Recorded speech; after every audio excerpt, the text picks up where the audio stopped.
syempre when I work now with tapos GMA Public Affairs Department pa. So parang talagang, di wala ako masyadong kilala, pero they're so warm, they're so welcoming, and they really took care of us. So, ang sarap.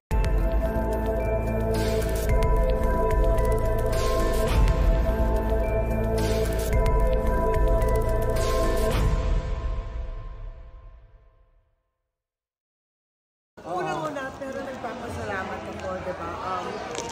Nakakapanibago kasi for the past, a decade, halos lahat ng ginagawa kong trabaho sa ABS, diba? Yung independent, yung ganyan.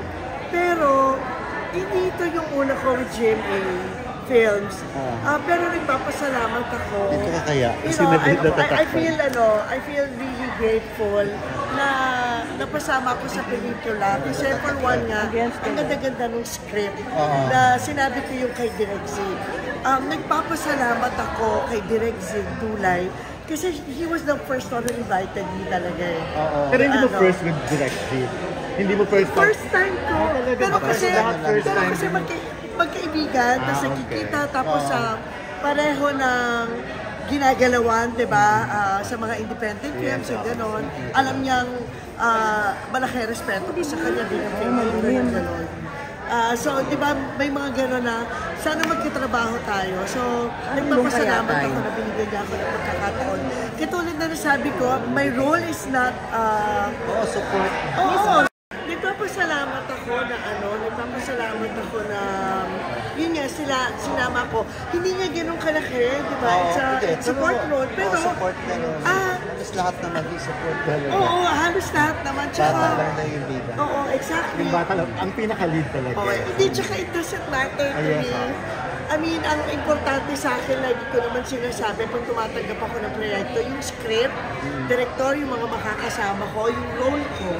So, I'm just so happy and so grateful. Nagpapasalamat ako kay Direk Zig Dulay at saka sa GMA Public Affairs for having me and for welcoming me. Yung lahat taga-GMA ang mga nakakatrabaho. Parang... bago ka ba?